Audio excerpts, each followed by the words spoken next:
Hello, welcome to the Domain 1 video for teachers. I'm Kimberly Mooney and I am on the JGP. Angela, would you like to introduce yourself? Hi, my name is Angela Campbell, and I'm also on the JGP as well. So we're going to walk you through how to be successful on Domain 1 today. So I'm going to share my screen.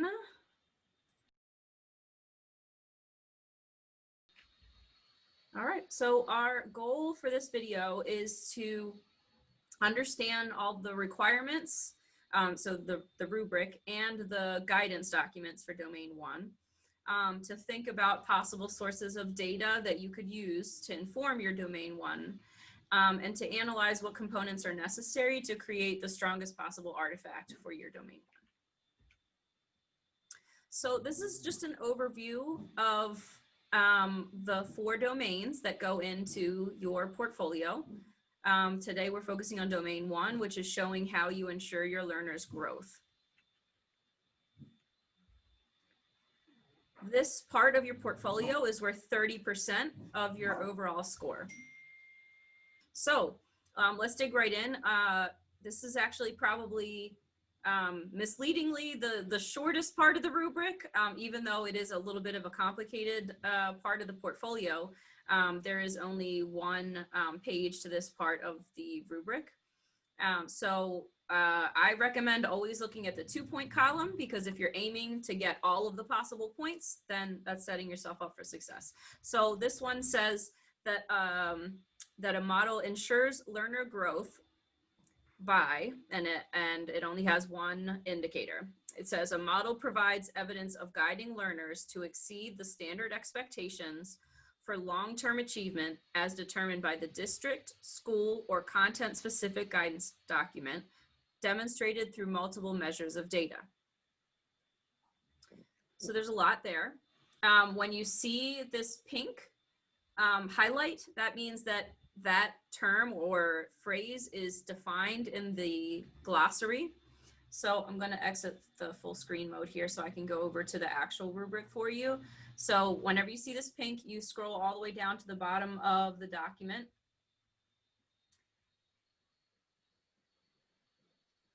And the first thing that's highlighted for Domain 1 is standard expectations.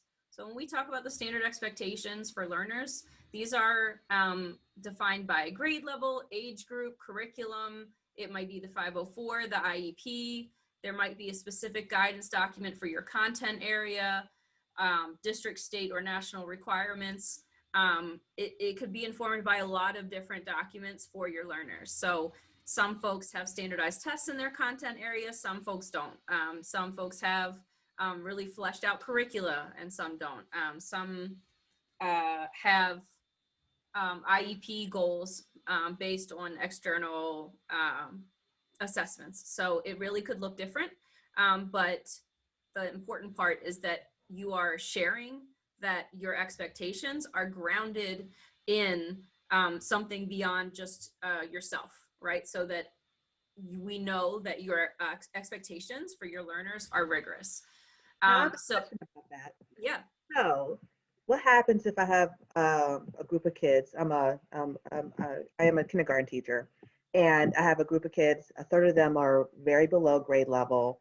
A third of them are on grade level, and I have about a third of my kids who are above grade level. Right. And so, how would this language for Domain 1 be applied to my students who are very, very below grade level? Mm-hmm. That's a great question. So the portfolio is really interested in growth. So what you're really trying to show is not that you took someone who was starting on grade level necessarily and grew them to the next grade level so that they stayed on grade level, which is great if they were on grade level. But the idea is that you're taking them from wherever they were and you have to document where they were. So like finding that evidence of diagnosing where they're starting and showing that you exceeded the amount of growth expected in the amount of time. So if you are showing a year's worth of growth, You want to show that they did more than a year's worth of growth from where they were starting. So it's not necessarily that by the end of the time, if they're super far behind, that they have to be on grade level by then, but they have to be making enough progress so that if that rate of progress were to continue, that they would catch up to being on grade level. Thank you. That's a good question. The other part that's highlighted here for domain 1 is really talking about what it means to exceed. And this is just really going beyond the standard expectations that were defined in standard expectations. And we'll talk about the actual percentages when we look at the guidance document, so you know what exceeding really looks like. I'll scroll back up real quick. As you can see, multiple measures is also highlighted. Multiple measures here is defined. A measure of data is a distinct set of data that encompasses multiple standards through which learner growth can be demonstrated. Multiple measures means at least 2 such sets of data. Thus, if one of the teacher's measures of data shows learner growth in NWEA scores, there must be a distinct set of data that's from something other than NWEA scores. Okay, so they will be housed in different artifacts. So you're allowed to have up to 5 artifacts for domain 1, but you need to at least have 2 so that you can show multiple measures of growth, each measure of growth in a different document. So for me as a Spanish teacher, that might have meant for one artifact looking at learners' speaking skills, and another document looking at their writing skills. There are a lot of different ways this can look based on your content area, but hopefully that makes sense in terms of multiple measures. You have any questions about that, Angela, about multiple measures? Sure. So just to clarify, so you're not saying that I need to have, per se, multiple data results from the same diagnostic. So I wouldn't be able to use my Dibbles test and show that I've administered that test multiple times to count as a multiple. Right, exactly, no. So all of your Dibbles data should be in one artifact. And then you would look for a different data source for another artifact. And later on in this video, we're going to look at some of the recommended assessments by content area and grade level, so that you have some direction on what's been effective for people in the past to use for this purpose. And am I able to use diagnostics that measure similar things, like, again, Dibbles and iReady, that might measure literacy skills? In the same artifact? 2 different artifacts.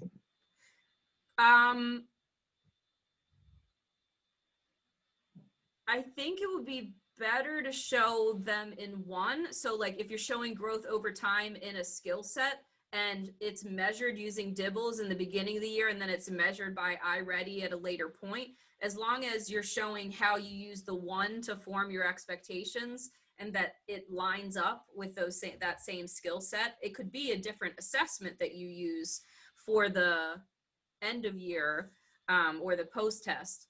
But if it's all about one skill set, then it should be housed in one artifact. And would that still count as multiple measures? No, so each measure, like you can think about it for elementary or early childhood as like each kind of content area should be its own artifact. Okay. So it might be that you're doing your students' literacy in one and their math in another, for example. And then that will count as multiple measures of data. Thank you. Sure. So that is the language of the rubric for that. And then right under this, in each, for each domain, it gives some examples of authentic artifacts. Even authentic artifacts is defined here. So I do want to scroll down and say, because we're going to be talking about that a lot. Authentic artifacts are ones that can clearly be attributed to the candidate. So even when you're including the test scores or your roster, it should have your name on it, you as the educator, because otherwise we don't know whose class this is, or that all of the progress is based on your work with those students. So the artifacts show that the work is clearly your work. It provides irrefutable evidence of the link to you, to the learners, and or other stakeholders to whom the artifact pertains. So again, if you're including student work to show their growth, it should have the student's name on it. Now you'll be redacting the last name, but it should be evident from start to finish that you're following this particular student or this particular class. Authentic artifacts are corroborated by other sources when necessary. So let's say that the particular standardized test that you use doesn't print the teacher's name on the score final output sheet. Then you could have a principal, for example, write a letter saying, I can confirm that the data represented in this sheet is in fact the data for this teacher. Right, so they can substantiate with other evidence when necessary and leave no doubt of the veracity of the evidence therein. So whenever there might be any doubt of the origin of an image or a data set, this comes into play a lot when folks have spreadsheets of their data that they made based on the outcome of an assessment. You have to show with, like, you could actually include pictures of a couple copies of filled out assessments. So if your students take handwritten pre-assessments, for example, you could include just a couple of those to show these really are the scores that the students got in their pre-test. And here I have filled all of these in on the spreadsheet. And you can see by comparing that score on the paper to the score in the spreadsheet that they're the same, that they weren't made up. Does that make sense? Or you have any questions about how to show that something's authentic? No, I think that's pretty clear. Thank you. Great. So examples of authentic artifacts specifically for domain 1 include student work samples, like we were just talking about. That might be the pre-test, the post-test. It might be analysis of student data that measures the academic growth. So again, like if you have a spreadsheet and then you wrote in the margins, like maybe you marked it up with who should be in what small groups for different things or whatever, showing how you're using this to set your goals. So for the example that you were using earlier of some of your kids being behind grade level, some of them being on grade level, and some of them being ahead, if you have test results that you annotated to show those 3 sets, or even more sets, like groupings than that, that would be a really good piece of authentic evidence to include. So just remember that any data presentations, graphs, tables, spreadsheets have to be substantiated, meaning either you have to have the student work, you don't have to have your whole class, like there's no way that you can fit 30 different examples of a pretest on there filled out, but 2 or 3 would be great. If you can't, let's say they did it electronically and it's just like a bubble sheet that doesn't really show us much. So that would be an example of something that could just be confirmed by an administrator, for example. Some folks actually work with adults rather than kids as their learners. So still work samples. So if you are working with adult learners to improve their instructional practices, the work samples might be a lesson plan based on something that you taught them to do. Action plans that you developed with them that are signed. Analysis of teacher measures of growth.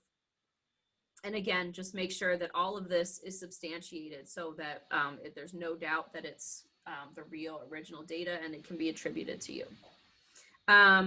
Rigorous is also highlighted here in terms of rigorous content instruction, and we talk about rigor a lot in education. So just for this particular context, I want to just define what that means here. Rigor means teaching with the expectation that learners will not only demonstrate an understanding of the content, but also be able to think critically and apply their skills in the content being taught. All right. So that's what's on the left-hand side of each of the rubric pages, is examples of authentic artifacts. On the right-hand side is an abbreviated summary of the artifact guidance, which is fully fleshed out in another document that we'll look at, but these are like the main highlights. So in order for your artifacts to be scored in domain 1, you want to make sure that every artifact that is submitted has documentation of the learner expectations as defined again by either the district, school, or content specific guidance document. So again, you can have up to 5 artifacts, but every single one of those has to have the evidence of the expectation. So it's not enough to have in artifact 1 the evidence of your expectation and say, oh, well, it applies in all of my artifacts. No, like each one needs to stand alone by itself. So you have to include those learner expectations in each one, especially because each one is a different measure of growth. So it might be a different thing that you're referencing in each artifact. You also have to show baseline and post data with appropriate analysis in each artifact. Because if we don't know where your kids are starting, again, we don't know if their growth or what the end point that you're showing is really based on the work that you did with them. Clearly labeled information. Oh yeah. My question would be, when it comes to the appropriate analysis, would it suffice just to have the annotations in the columns next to my data points or the artifact, or would you do you think it would be more effective to have like a narrative that corresponds to that speaks to how I analyze the data and what I plan on doing with the data that That's I have? really important. So both of those things are important, and they're two very different things, which I think people conflate a lot. So I'm really glad you said that. So in your data chart, the annotations that you were talking about next to the scores that you actually put on there as you were in real time analyzing the student data for use in your classroom to inform your instruction, that's the kind of authentic data we're talking about that shows that you were using this pre-assessment data to inform your expectations of the kids and your instruction. So that would actually serve as part of the artifact itself and showing that it's authentic. The explanation that you might want to include as part of your artifact is more for the scorers to know what you were thinking. So if it's not evident just from, like, if you have a little key in there, but that's not enough to really show how you used this information, you can include a paragraph under your artifact, or you could, put a text box in the PDF to say, I met with my team and this is what we did with this data, or these were then the small groups for the month of November, or whatever it was. That explanation though, there are parts of this rubric that talk about engaging in reflective practice. It doesn't say it in this part of the rubric, but I just want to say from the outset, when you write something in your artifact for the sake of the artifact so that your scores are clear, that does not count as a reflective practice, because it's not what was happening in real time as you were analyzing the data and working with your students. So it helps the scorers know what was going on in your head, but it isn't by itself evidence of reflective practice. You would have to use some other reflective tool in order for that to count as reflective practice, if that makes any sense. Does that answer your question? Yes, thank you. No problem. So each artifact also has to have evidence that the standard expectations are aligned to the appropriate grade and content standards, and documentation, usually a roster, that the learner results can be directly attributed to you as the applicant. There are some folks that, like special educators maybe, that there's not an official roster necessarily, but other sorts of documentation, like I said, it could be from an administrator, it could be from your IEP chair, it could be, any number of folks could verify that. but there does need to be something to show that these are your learners. All right, so for this particular part of the rubric, there are some, I'm gonna try to maybe make this a little bit bigger. Is it small for you? It's a little small. Thank you.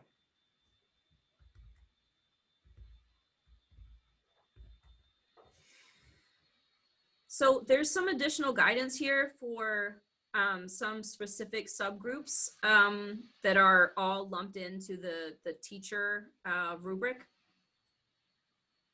So for teachers, you want to include at least 2 data sets from an entire class, including the official roster. So again, that might be your math data in one artifact and your ELA data in another.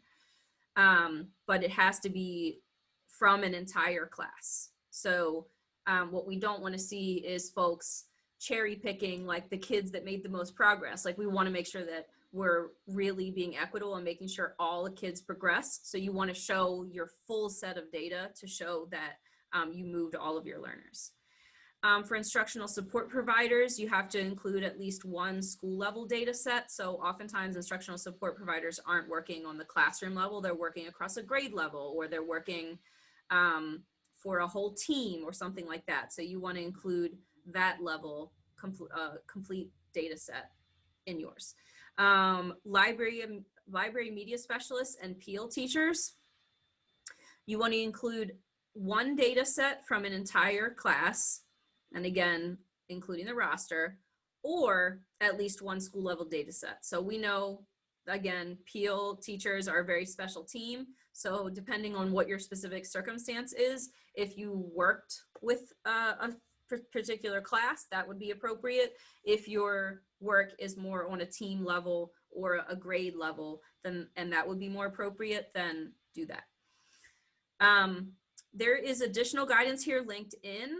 I'm not going to click on every single one because it's a really small groups of people to whom these apply, but ELSTs, teachers of infants and toddlers, home and hospital teachers, and special educators who teach on a push-in or pull-out model have specific guidance for them. So please don't just assume that it's exactly the same as for other educators.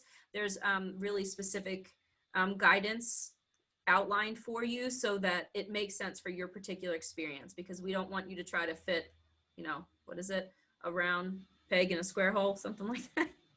All right, so and I just want to point out here the last thing about how these are set up. You'll see this again in every for every domain in the rubric.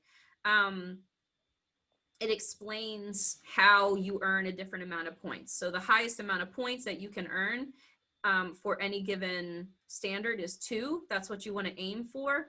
But here you can see there's a little note. A person earning 0 points on any given standard shows insufficient or no evidence of meeting that standard. So it's just explaining how you would get a 0 versus how you would get a 1 versus how you would get a 2. It just reminds you that the terms highlighted in pink throughout the document are defined at the glossary at the end. And the 3, if you can see long-term right here, so exceed the standards for long-term achievement. We defined long-term because people have different ideas of what long-term might mean. So evidence must reflect achievement over significant period of time, which could be a unit, a semester, a year, etc. But at least something significant in time, like a whole unit or a semester. So summarize. In domain 1, each artifact should address a distinct measure of learner growth with pre and post data for each measure. You'll see in the later domains, the important part is to tell a story with a clear, like, this is where the kid started, this is the action that I took, and this is the outcome. So we'll get more into that in the other domain videos. But for all the domains, it's important to remember to, if you choose anything that you made in terms of data charts, that you include supporting documentation, learner work samples, official data reports, signatures, letters from your administrators, etc. And the guidance, the artifact guidance, will get more into that. So where do you start? I know it's overwhelming. It's okay. We will get there. So this is completely optional, this tool that I'm about to show you, but a lot of folks have said that it's been helpful in their planning for this. So I do want to start with the model profile planning chart for teachers and ISTs. So this is a useful tool created by someone who, by Amy Wilson, who went through the model process a couple years ago. It's been updated with the new rubric language so that you're basing your work off the right thing. But basically it just lays out the rubric guidance. It includes some of the must-haves here just to remind you what is required for the artifact. It's just a place for you to write down, these are the things that I have that I think I will use for this artifact. And these are the things that I think I either still have to create or that I need to just get documentation of or whatever else. So as you go, filling this out can really help you, especially when you're trying to pace yourself to get it all done by the deadline. I think this document is just really helpful.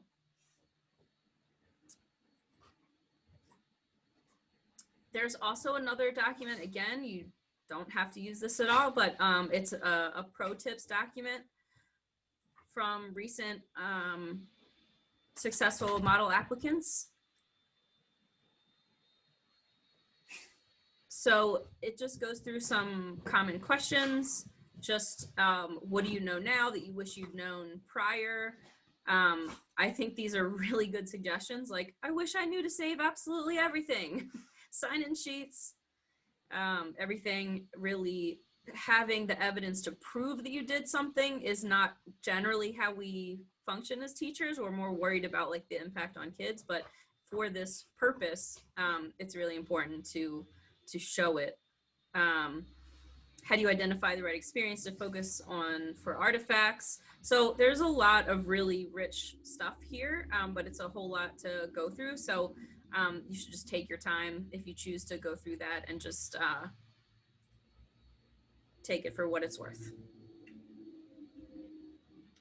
So we want to look at the guidance because in addition to the rubric, again, the guidance not only tells you about some of the expectations in terms of like font size, page limit, and all of that, but it also has some more specifics about how it's going to be scored. We know that the point of domain 1 is to show how much the learners are expected to grow and how much they grew as a result of your work with them. So you want to ask yourself whether your expectations are rigorous and in line with what is customary, again, as defined by the district or your school or your content documents. So let's take a look at the artifact guidance. All right, so we're going to take some time to go through this in detail because this is the first domain that we're looking at. So, all right, so what is an artifact? I've been saying you can have up to 5 artifacts for domain 1, but I haven't really told you what an artifact is. So let's look at that. So an artifact is a single PDF file. Everything in your portfolio should be a PDF. There's one little asterisk on that, but we'll get to that. That provides evidence for one or more indicators within a standard. So for the other domains, 2, 3, and 4, you'll see that underneath each standard, there are oftentimes 2, 3, even 5 or 6 different indicators. For domain 1 is just domain 1, that one sentence. You don't have to worry about all these different indicators. You just have to make sure that you meet all the language of that one sentence.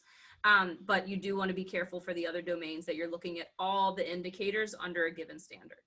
So an artifact is a PDF file. Video or audio clips may be embedded in artifacts for domains 1, 3, and 4. This is new.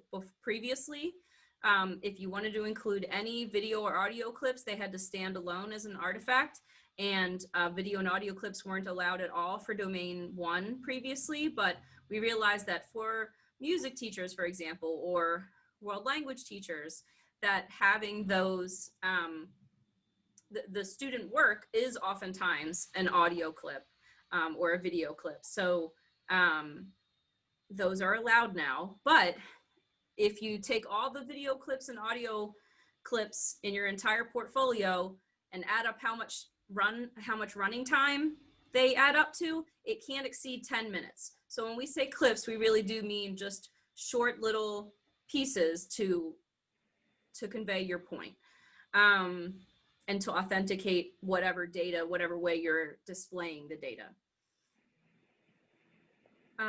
No other embedded links besides these audio or video clips can be included. So if you have a class website that you're really proud of, you have to take pictures of that or something, because you cannot just link to it, because essentially what that does is create a whole nother artifact for the scores to look at, and it exceeds the page limit. So these are the only links that will be acceptable. Information contained in a single artifact should provide evidence that matches with the language of the rubric. So again, every single artifact that you should submit should meet all of the criteria to prove what you're trying to prove. An artifact is composed of two parts. This is what Angela was kind of alluding to earlier about explaining what it is that you're showing. There's the authentic evidence. So the real score reports, the student work. And then there's the accompanying narrative. So the narrative by itself is very informational and it's helpful for the scorers to understand what you're getting at, but it doesn't count as authentic evidence. So for instance, in standard 3.2, so we're not in domain 3 yet, but just using that as an example, although a narrative can be reflective in nature, the narrative alone that you typed for the purpose of your artifact is not a reflective tool.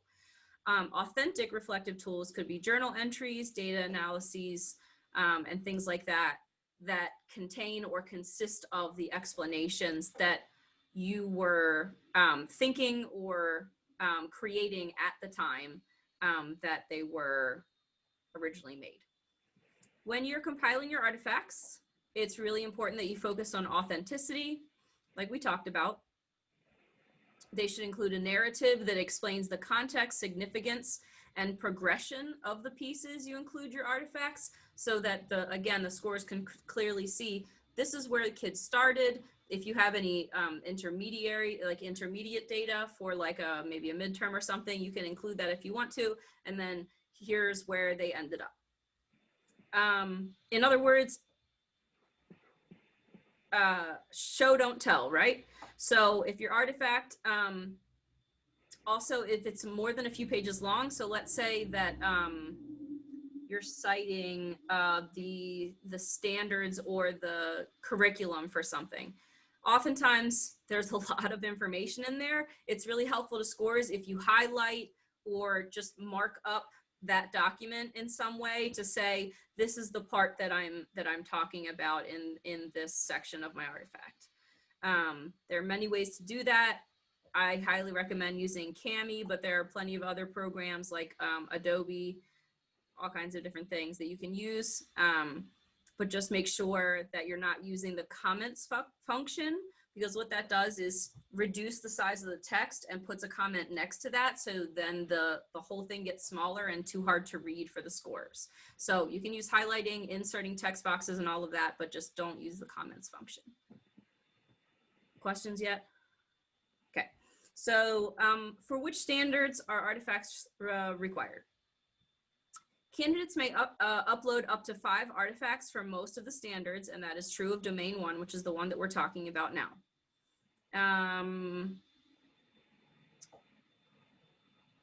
We don't have to talk about the video yet. Can I use any materials from my practice as artifacts? So you may include materials going back 5 years from the submission deadline. So let's just say that the submission deadline is May 1st, 2021. It's not, it hasn't been decided yet, but let's just say it is. You can then go back 5 years from May 1st, 2021, and anything from your practice in city schools can count from that. If you taught somewhere else, unfortunately, you can't use that for this. We really want to see your effectiveness with the kids of the Baltimore City Public School System. I have a question about that. So, Mhm. what happens if I'm a classroom teacher for my years, and then I switched, and I'm now doing instructional support for my school? Am I able to have classroom data as well as adult learner data? Yes. So in the context of domain one that we're looking at now, that could mean like one of your artifacts could be from your classroom teaching, a classroom teaching year, and then another artifact could be from work you did with adult learners. And those could be, that would be two separate measures of growth that you, that can be attributed to you. Thank you. Mhm. Yeah, I know that people change positions. It's fine. Some people go from teaching social studies to teaching science, for example, and it's fine if you include multiple grade levels in your portfolio, multiple content areas in portfolio, multiple roles in your portfolio, as long as they're from within the last 5 years from the submission deadline. So submission criteria, this is really important. Any artifacts that don't meet the following specifications won't be scored at all. And even if you don't get all the points on an artifact, you don't want it to just not be scored at all, because then you don't get any feedback for further growth and possible resubmission. So you really want to make sure that you're hitting these. So domain one has the highest page limit. So every artifact in domain one is allowed to be up to 40 pages long. So you may have 5 artifacts of up to 40 pages each. For all the other domains, the limit's 20 pages, but for the purposes of domain one today, 40 pages, with font size no smaller than 12 point. When I talk about the font size, I mean that's for anything that you type into your artifact for the purpose of the artifact. If you want to include like a test or a handout or something that was used in your classroom and the original font on that was smaller, that's not your fault. It's fine. It doesn't hurt to acknowledge this is smaller than 12-point font because this is the original size of the worksheet. That's fine. But for anything that you are putting in there, we want to make sure that scores can read it. You can create your artifacts in any number of ways. It's just that when you submit them, you have to export that file as a PDF. So you can use PowerPoint, or you can use Google Slides, or you can use Microsoft Word, or whatever you want to use. It's just that when you are all done putting it together the way that you want it to look, you have to export it as a PDF. This helps us to avoid someone accidentally, when they're scoring it, accidentally editing your document, because if it's not in PDF, it can be altered. If you are using PowerPoint, which I don't necessarily suggest, but if you are using PowerPoint, you cannot have more than 2 slides per page when you turn it into a PDF. Again, I don't necessarily recommend using that because it still makes everything look kind of small, but it's there in case you want to. In terms of the video clips that you're now allowed to include in domain one, you can just link those right in. But again, they cannot exceed 10 minutes total combined for all video clips for all of the domains. Let's see if there's anything. Yeah, so this is just a note again that using PowerPoints in your artifacts can be problematic, and it's not really recommended, but it's not prohibited either. All right, so then it comes to altering artifacts. So the most important thing that we're trying to go for is showing that whatever you're including is authentic.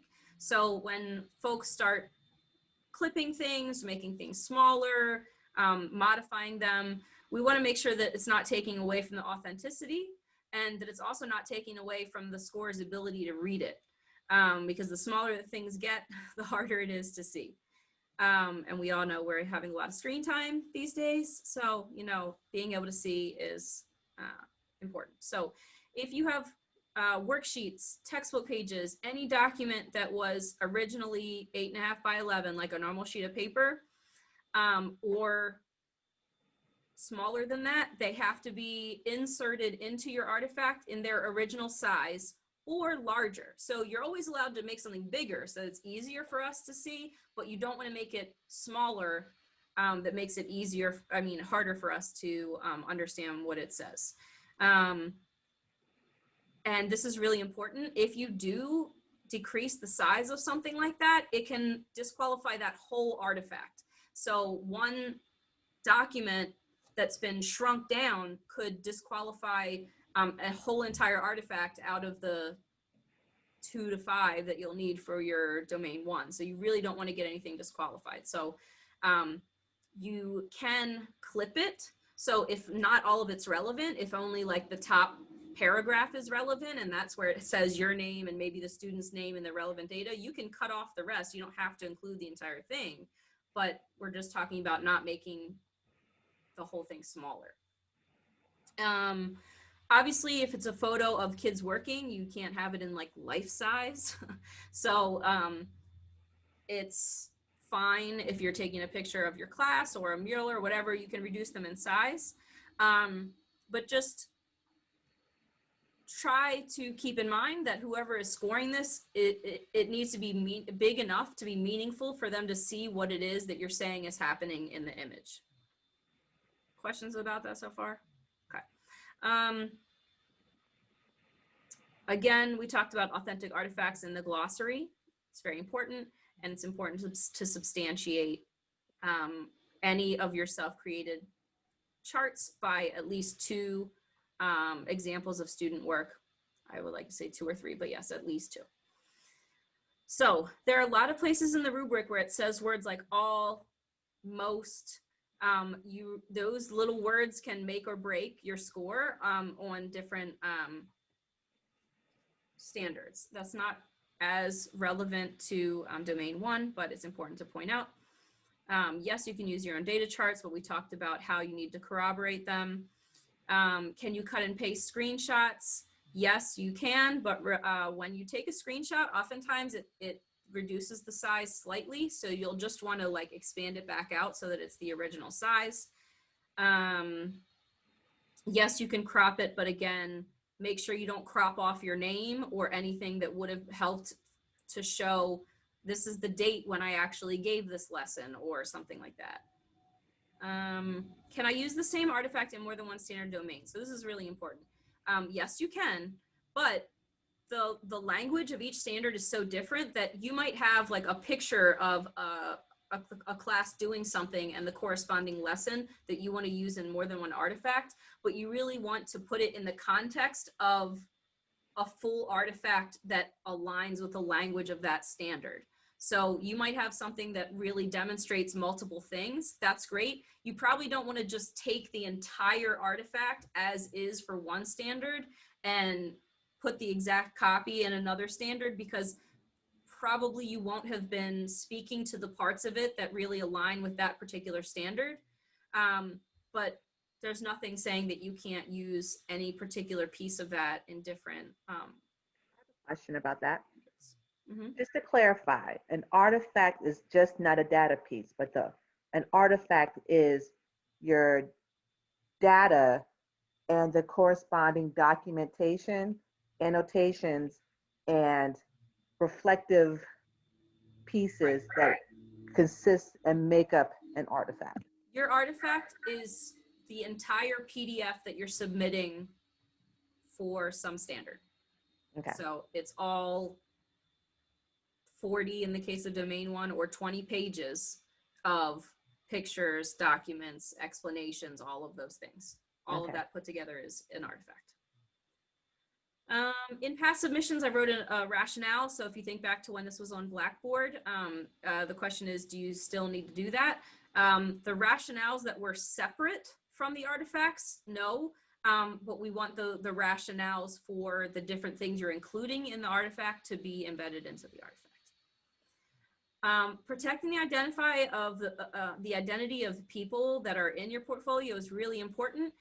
So we ask you to eliminate, so you could strike them out, take a marker to them, whatever, do it electronically, but eliminate the last names of students and parents throughout the artifacts. You don't want to get rid of their first names because that's how we can show like the growth of one kid, right? You're showing that person's evidence from their authentic things that they've made throughout. But you also don't want to expose anything personally identifying. So I would also say, you know, if it has like a birth date or a phone number, that might be something that you would like to block out. I have a question about that. Would that also be include photos of children? Are we going to block out their faces as well? No, you do not have to do that. But when you submit your portfolio, you have to fill out an acknowledgement statement that says that we could use your work as exemplars for other people, because of course you're going to submit awesome things that we want to use to demonstrate how this should be done. In that case, we go back and try to further anonymize the artifacts. So we take out even the first names. We put something over their faces. So we will do that. So if you do the part that's required for your original submission, if we choose to use it further, then we will further redact it. Thank you. Sure. And finally, how do you name your artifacts? Now, this seems like a little silly, but it's actually, again, like you want to facilitate making it as easy as possible for your scorers to understand what goes with what they're looking at. So there is a naming convention that I just want to get into briefly. So this will all be done in a Google folder, and there's some separate guidance on how to use the Google Drive in case you're not familiar. But you want to open up your portfolio, go to the folder for the domain that we're talking about. So since we're talking about domain 1, you would open the domain 1 folder, and then you would upload your artifact, and you can right click and hit rename, or you can just rename it on your computer before you upload it, and then it will be named properly. What you want to name it as is standard whatever. So standard 1.1 in this case, because there's only one standard in domain 1. So standard 1.1 artifact, it'll be 1, 2, 3, 4, or 5, because you can't exceed 5 artifacts for any of these standards anyway. So for example, your first artifact for standard 1.1 would say standard 1.1 artifact 1, and then your initials. So I would put KM. So I have a little funny example here, but that's how it will look. All right. So what should you include? So for each domain in this artifact guidance, there's specific guidance for each domain. I'm going to scroll past the RSP one for now, for the purposes of this teacher video. We talked about distinct measures of learner growth. So for example, if you're choosing to include MSA or benchmark or NWEA scores, each of those sorts of data should be housed in a different artifact. But because you are required to submit multiple measures of evidence, you have to submit at least 2 artifacts for domain 1. You can do up to 5 just in case, but personally, I would recommend focusing on making the 2 that you're required to submit really high quality, so that you don't have to just throw everything at it. Just taking your time to make 2 artifacts that meet the requirements is actually better than spending less time on more artifacts. So we were asked a bunch of times, well, what can I use for my content area? We don't have a standardized test, or just, I don't even know where to start with this. So we made a spreadsheet of some recommended assessments. So I'm just going to open that up. You can spend as much time as you need with this document on your time, because you'll have links to this. But so you can see at the bottom, it's organized by either the content area or the grade level. So these are things that people have successfully used in the past in their portfolios. So for first grade teachers, for example, DIBELS beginning of the year and middle of the year could be something that you use, or you could use ANET assessments for yours. Then we have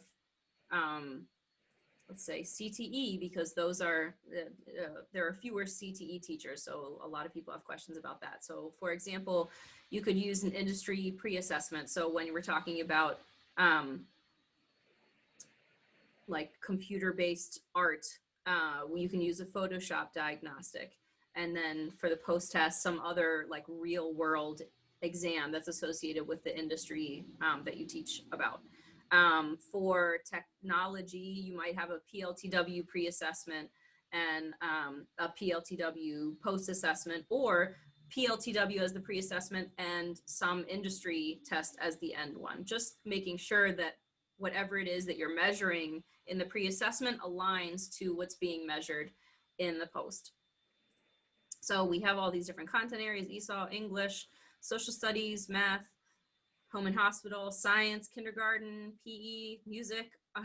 We have things for our RSPs as well, world and classical languages. So just take your time and look through that. This is not, you're not limited to this, but there's just some things that have worked for people in the past, just so you have some idea of where to start. You're certainly welcome to use something else if that's what's available to you, especially in these strange times. We know that not all of the normal assessments will be available this year. All right, so teachers, as I said, you only need to submit 2 artifacts for domain 1, but you may submit up to 5. We talked about the artifacts needing to include full class data sets, or for certain folks, the school level data sets, if you're an instructional support teacher, for example. I have a question about that. Mm-hmm. How does that work if I have kids that push in or push out of my classroom? There's this part here for special educators. But I'm a general educator. I'm a regular teacher. So if they're on your roster, they're your kids and they should be included in your data. Okay. But for special educators that push in or pull out, there's some specific guidance. Thank you. So for domain 1, you have to have at least 2 artifacts. You can have up to 5, but at least 2 of those 5 have to score a 2 in order to get a 2 for the whole standard. 2 artifacts must get at least a 1 in order to earn a 1. So if you get 2 2s, you earn a 2. Even if your other 3 artifacts that you chose to include for domain were 1s, for domain 1 were 1s, if you get 2, you got a 2. If you get a 2 and a 1, and you only submitted 2, then you get a 1 because you didn't have at least 2 that had 2s. Special educators, if you co-teach or if you teach self-contained classes, you will have to follow this teacher guidance. But if you pull out students to deliver those services, then you would follow the RSP guidance for domain 1, which is then reiterated here. For special educators, essentially you're treating each artifact as an artifact dedicated to a particular student or group that you work with. So depending on if you group kids together by where their skill set is, or if you work with them individually, but each of those artifacts then need to be for that small group or individual.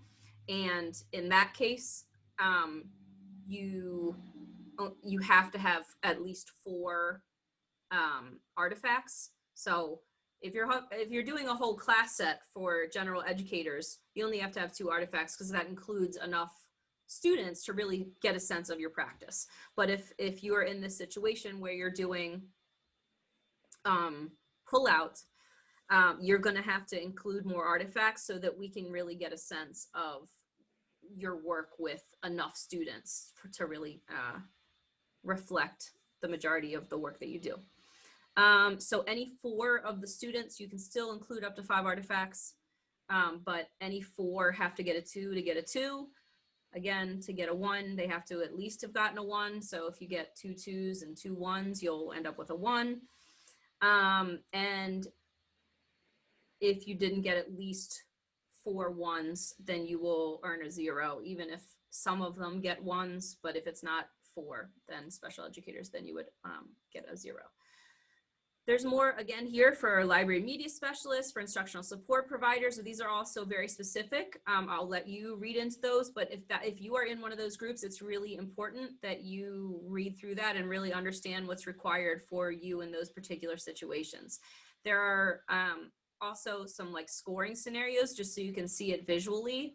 Like if you submit this many documents and this many of them score a 2 or this many score a 1, then this is what your score would be. Sorry, this is getting smaller instead of bigger.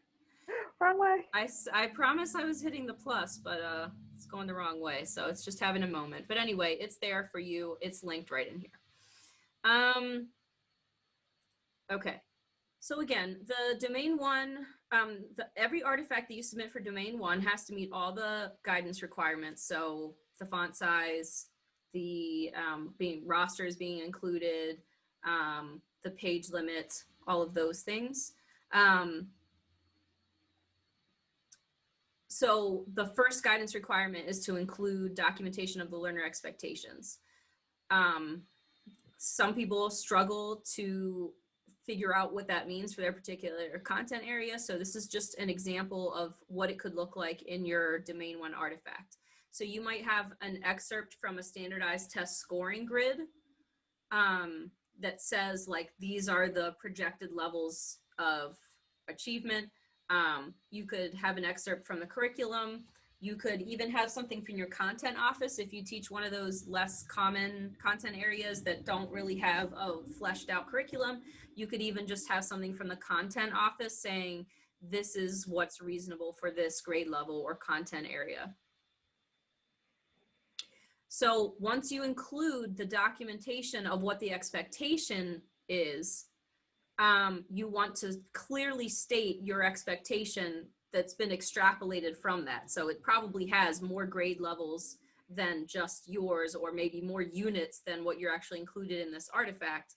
So you want to show the original documentation, but then you want to state your expectation that's pulled out from that document. So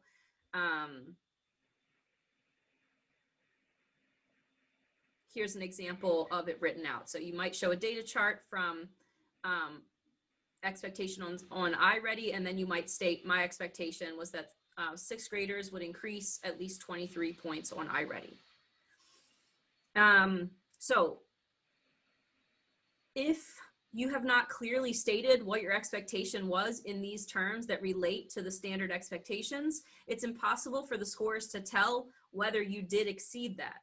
So it's really important that you clearly state what the expectation is in terms like these, so that the scorers, there's no doubt in where your data should fall. So realistically, you should know before you even turn it in whether you earned a 2 or a 1, because you'll know whether you met the expectations that were in your goal or whether you exceeded them.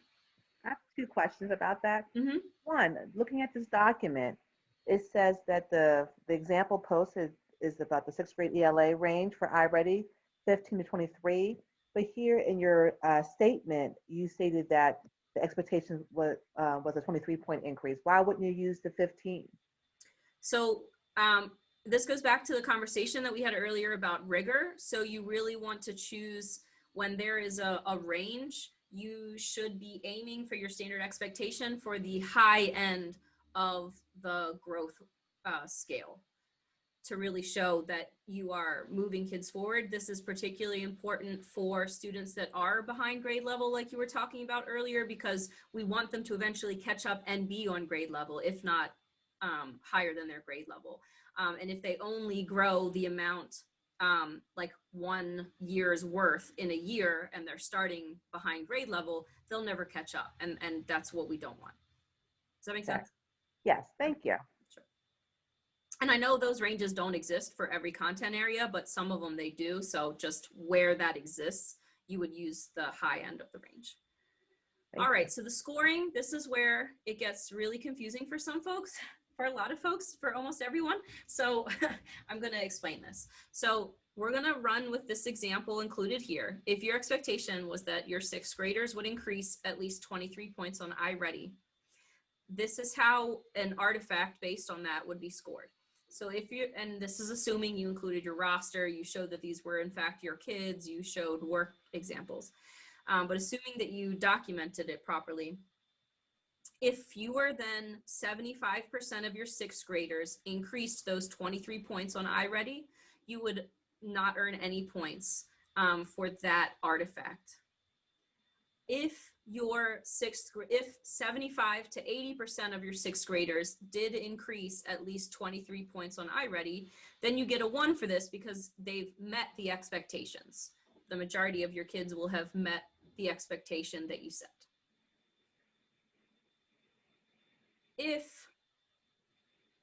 Now there's 2 ways to earn a 2 here. One of the ways you could earn a 2 is if 80% of your sixth graders increased at least 24 points each on iReady. So since your expectation was 23 points, if 80% of them got at least 24 points, then you've exceeded the expectation. The other way is if more than 80% of the sixth graders increased at least the 23 points that you said. So if 90% of your sixth graders got 23 points each improvement, then there you go. You've also exceeded your goal and earned 2 points. So I have a question about that. So I understand that not every grade level or content area, or even I guess some of the assessments have a clear point where it's clearly demonstrated that this is the this is the expectation when it comes to growth. But would these percentages still be aligned to any type of assessment I use if less than 75% of it met my stated expectation, 75% to 80%, the percentages will stand like these are the percentages that it will be scored based on. You just have to make sure that whatever your expectation is, that you've documented that it reflects the standard expectation. Now, if that means, again, contacting your content person at central office to say, what is the standard expectation for students who are, starting at this level in this grade? So there are multiple ways to come up with what that reasonable expectation is. Yes, for some content areas, it will be looking at the curriculum. It won't be a standardized test. But you want to make sure that you've documented that that is a rigorous goal, which is a change from kind of a couple iterations ago of the rubric where it could be just based on what the teacher came up with, because sometimes it really wasn't based on anything that we could tell that was a reasonable expectation, and we don't want to have low expectations. So we really just want to make sure that these are the approved reasonable goals based on whoever is in a position to make that sort of judgment. Okay. So this is the other point that really gets people sometimes. So averages may not be used to reach these percentages. So what I mean here is that these percentages, the 75% or the 80%, are of individual learners meeting expectations, not average growth. So 75 to 80% of your sixth graders have to have increased 23 points. It couldn't be that the average score is a 23-point increase, because then a couple of your learners could have gotten, I don't know what's possible in iReady, but like 50-point increase. And then if some kids like improved only by like 2 points, that would really obscure whether all students were really making progress. So averages for this really just, they're too vague, and it really doesn't allow us to see how each individual grew. So just keep that in mind. And when we talk about percentages, we're not talking about average growth for all your kids put together. And yeah, this part really speaks to what you were saying before. Like sometimes standardized tests don't exist because of the circumstances of like COVID-19. Sometimes they don't exist because they just don't exist for your content area. So just work with your school administrators or the content office to figure out what that would be for you. Now, the circumstance might also be that, and I'm so glad you brought this up in the beginning, is that you might have learners starting at very different places.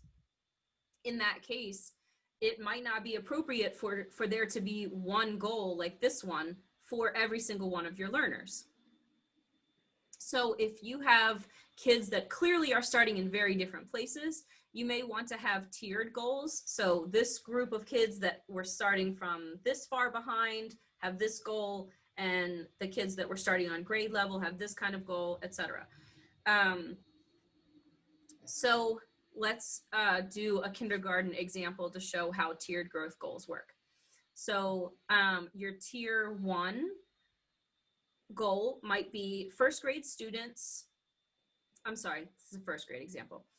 First grade students who scored in the grade K overall placement in their beginning of year iReady assessment will meet their stretch growth goal of 37. So in other words, their scale score will increase by 37 points. First grade students who scored in the emerging K overall placement on their beginning of year iReady assessment will meet their stretch growth goal of 57, which is their scale score will increase by 57 points. So again, your first graders who scored emerging K in the beginning are so far behind that by the end of first grade, they might not be on grade level, but they will have made significant growth so that perhaps by the end of second grade, they actually are on grade level or above. So the number of their goal might be different depending on where they were starting. This actually really benefits folks who are teaching kids that are far behind, because we know that it's not reasonable if someone is, 5 grade levels behind to necessarily make all of that up in 1 year. But if you are growing them more than a year's growth, you're really helping them to catch up, and that's what we're looking for. So the percentages here are still basically the same.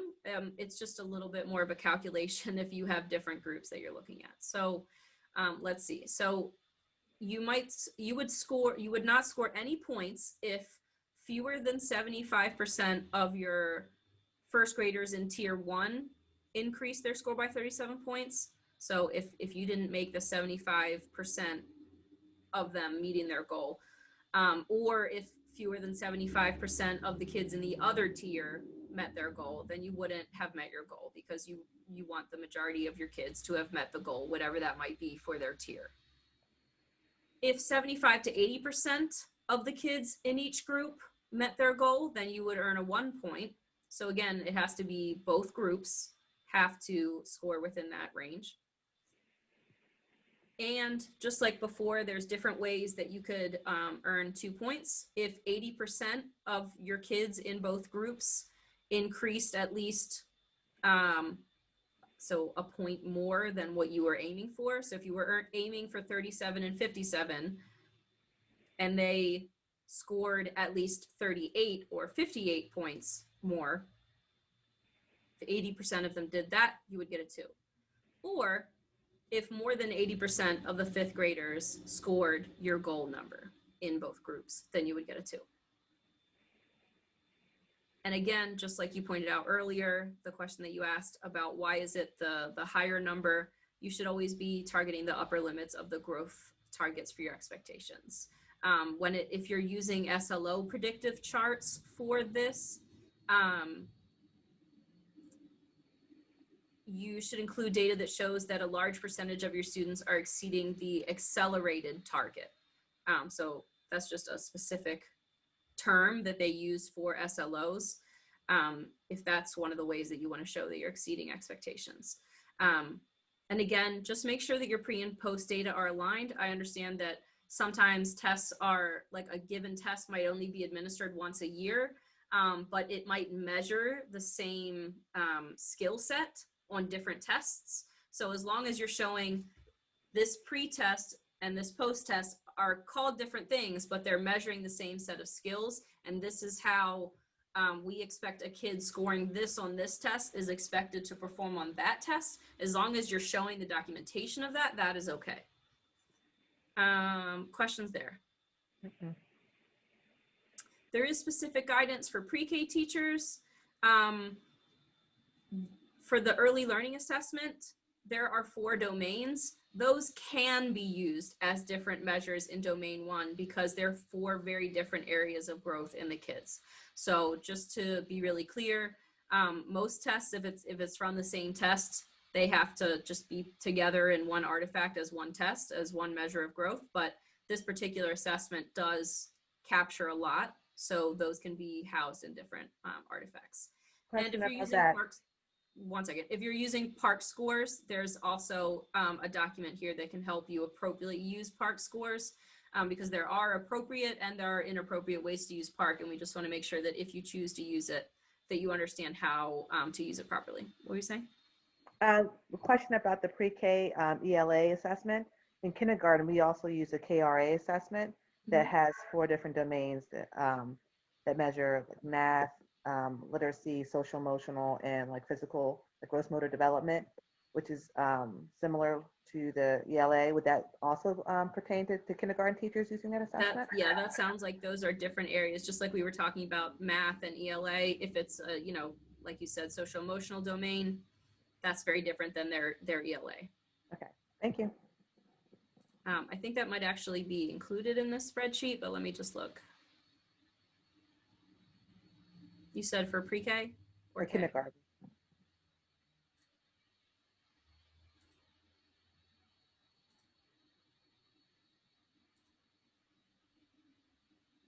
So this is some examples of what were used by others, but yeah, I'm Okay. sure KRA could be used as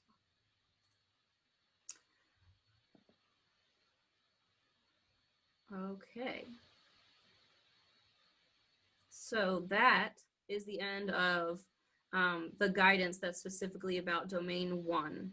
I know that was a lot, but is there anything else that I should clarify for our folks watching at home about how to look at the numbers for this?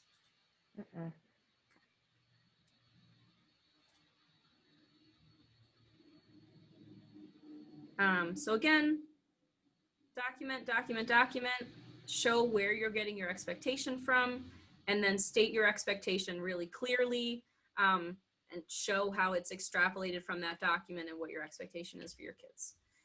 You want to include your baseline and post. Again, there's some links to some specific guidance for park. You really want to analyze the data. Like if you just show us a chart, sometimes it's hard to understand what we're looking at. There's a lot of information contained in it. So just including a short narrative to say what it is that the scorer should be understanding from this is really helpful. And again, you'll have that link to the list of suggested assessments that other people have used. We talked about multiple measures of data.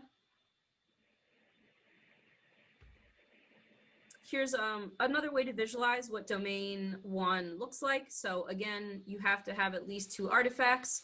In each of those artifacts, you need to have your baseline and your post data. Again, you can have up to 5, but in each one, you should have the baseline and post. So here are the scoring scenarios. Again, I said there was a link in the artifact guidance, so I don't want to belabor the point, but just so that we're all on the same page and there's no perception of unfairness, this is how this is literally the document that your scorers will use to determine what your overall score for that standard is based on your score on each of the artifacts. This one's for special educators, this one's for library and media specialists, and this one's for instructional support providers. So I would encourage you to look at the one that is for your particular role. Another look at the clearly stated growth goal. So we just talked about this just looking at the original, but I will share this presentation with you so that if seeing it in this format is a little bit easier to understand, that you can look at it. So again, You could have one expectation for all of your kids, or you could have tiered expectations. Please make sure to label everything to make it easy as possible for scorers so that we are not guessing what you mean. And I think this is probably the best piece of advice that I heard someone give someone else. Consider showing your artifacts to someone who doesn't know anything about your content area or your grade level, so that even someone who's not familiar with your work can see where you exceeded the expectation. Then you know, okay, this is really clear. Now, mind you, these are scored by people who do teach your content area and grade level, but that doesn't necessarily mean that everyone's using the same thing. If you are at a charter school, maybe use something different than folks that are not at charter schools, that are at traditional schools. There are just any number of circumstances that could happen. Or, you know, maybe we don't have that many scores that specifically teach, I don't know, I'm just going to say pre-K, but they're certified as ECE. That might be the closest that we can get from our pool of scorers if we don't have that many pre-K teachers. So again, we're trying to get as close to someone who teaches your same content area and grade level as possible, but you want to make it really clear in case, you know, that is a range of folks and not someone who teaches exactly what you do.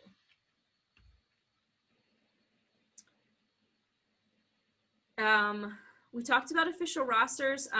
This kind of touches on what you were saying before. If there are multiple teachers involved, like if there's a pullout situation or whatever the case may be, it's really just important to document everything so that as much as possible you can show what can be attributed to you.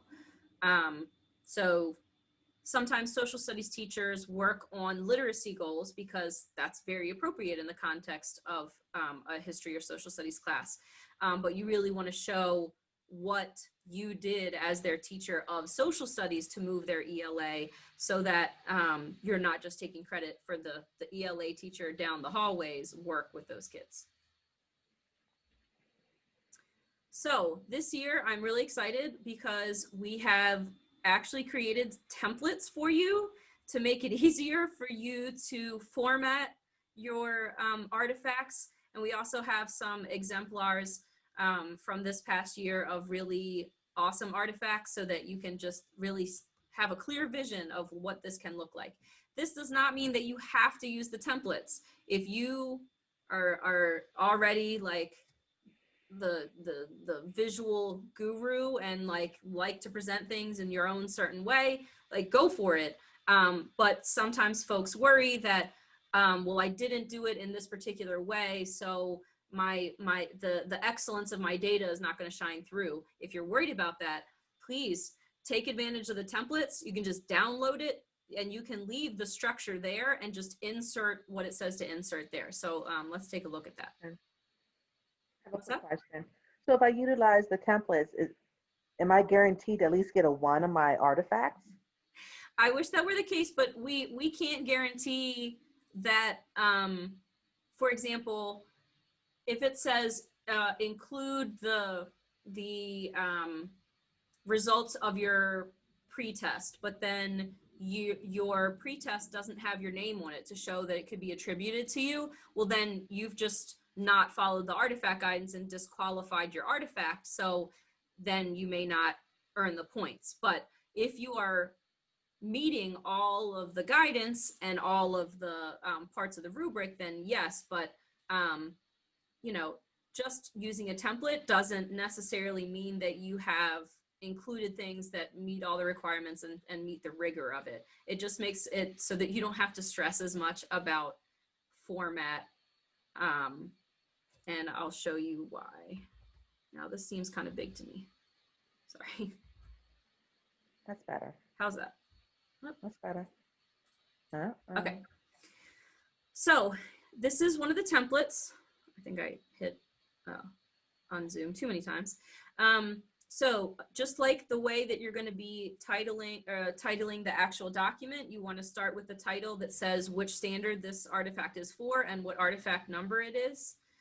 You can include your initials there too, just like in the document title, but you don't have to. So oftentimes we suggest that you start with an artifact overview, just so your scorers are like, okay, this is what I can expect to see. What am I about to look at? A table of contents. Now, this template has actually been made in such a way that it's color coded. So you'll see page 1 is the artifact overview in this like orangey color. And you can actually type in that color so that folks can see this corresponds with this and this corresponds with this. So again, you'll insert the appropriate page numbers depending on how many pages that part of each one takes you. But these are the things that you don't want to forget to include. So for 3.1,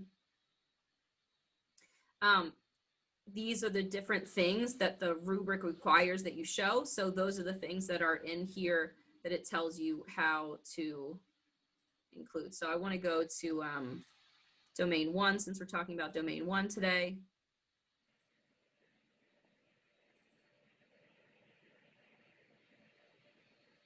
Templates. Today we're talking about teachers. Here's the template. Again, domain 1 is a little simpler than the other ones in terms of not having a whole bunch of different standards under it. So there's just one template. In order to use this, you'll have to download it to your computer and then you can type on it from there, or you can download it onto your computer and then upload it into your Google Drive and type on it from there. You won't be able to type into the original because then every single person who has access to this document will be seeing your work. So for domain 1, you'll give your artifact overview. Like we talked about, you'll insert the evidence of the standard expectations and your goal based on them. So it literally says, insert the screenshot from the standards or the standardized tests or whatever. Label the screenshots, explicitly state your growth goal. Here's a link to the artifact guidance in case you need to a reminder on how to write those goals. So it really steps you through actually how to create this document. The next part is the official roster. So it says, you know, insert it from Infinite Campus, make sure you've redacted the student's last name. So it tries to synthesize all the information from the artifact guidance and the rubric and all the different sources into one place so you don't forget about a requirement. Then it goes into the pre-assessment data that you should include, making sure that your name is visible in any standardized test report. So you get the idea. So this template, again, you don't have to use it, but I think it's pretty helpful. At the end, it says to summarize the data and refer back to the goals to show that you have either met or exceeded the standards. It reminds you not to exceed 40 pages. You can, you know, delete that when you're ready to turn it in, but just to remind you as you're putting it together, not to exceed 40 pages. And you can have up to 5 artifacts. So you can download this template and create 5 different artifacts using this template for your portfolio.